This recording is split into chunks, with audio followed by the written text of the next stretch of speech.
Nabi Muhammad Shallallahu Alaihi Wasallam melakukan perjalanan dakwah ke Taif. Beliau berharap dakwah Islam diterima warga Taif setelah kafir Quraisy Makkah menolak dan memperlakukan beliau dengan keji. Nabi berangkat ke Taif ditemani Zaid bin Haritsah. Berhari-hari dalam perjalanan yang melelahkan, Rasulullah dan Zaid akhirnya tiba di Taif. Al-Utwani, seorang periwayat yang pernah bertemu langsung dengan Rasulullah menuturkan, Rasulullah menyampaikan dakwahnya di Taif selama 15 malam. Setiap bertemu warga Taif baik di pasar maupun di tempat lain, beliau mengenalkan Islam dan mengajak warga untuk mentauhidkan Allah. Apa yang disampaikan Rasulullah ternyata mendapat penolakan keras dari penduduk Taif. Mereka menolak Islam, bahkan mengusir Rasulullah agar keluar dari Taif. Tak hanya mengusir Nabi, penduduk Taif juga melempari Nabi dengan batu. Nabi dan Ziyad berusaha menyelamatkan diri dari hujan batu yang dilempar warga Taif. Keadaan kian memprihatinkan saat kaki beliau berlumuran darah akibat serangan batu warga Taif. Sambil menahan sakit, Nabi berlari mencari tempat persembunyian. Hingga Rasulullah mendapati tempat perlindungan di balik tembok milik Utbah dan Syaibah, dua putra Rabi'ah, yang terletak 3 mil dari kota Taif. Nabi kemudian mendekati sebuah pohon anggur lalu duduk di sana. Di bawah pohon itu, Rasulullah memanjatkan doa sambil menahan sakit yang dialaminya.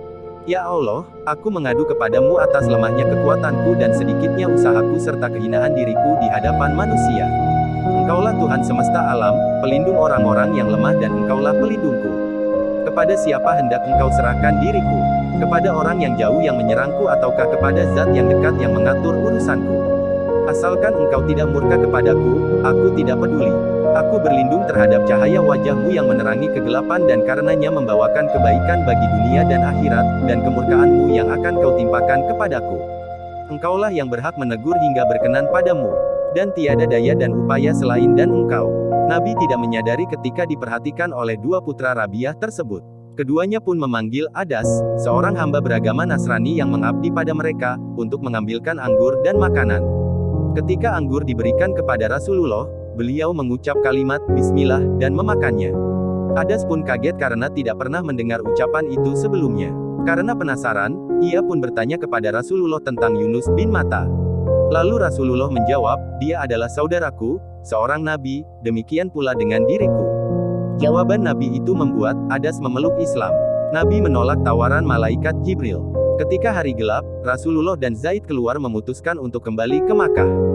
Sembari menahan kepedihan dan lapar, ada satu hal yang membuat Nabi bersemangat karena masuk Islamnya, Adas, seorang budak Nasrani. Ketika tiba di Karnul Manazil, Rasulullah menengadahkan wajahnya ke langit dan tiba-tiba Jibril menampakkan diri seraya menyampaikan salam.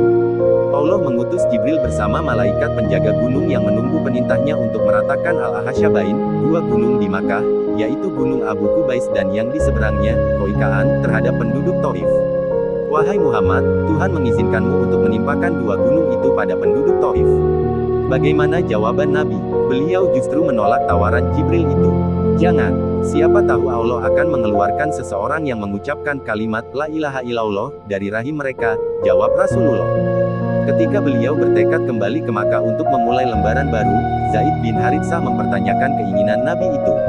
Bagaimana bisa engkau kembali menemui mereka, sedangkan mereka telah mengusirmu? Tanya Zaid. Kemudian Rasulullah menjawab, wahai Zaid, sesungguhnya Allah akan menjadikan apa yang engkau lihat sebagai kemudahan dan jalan keluar. Sungguh, Allah akan menolong agamanya dan akan memenangkan nabinya.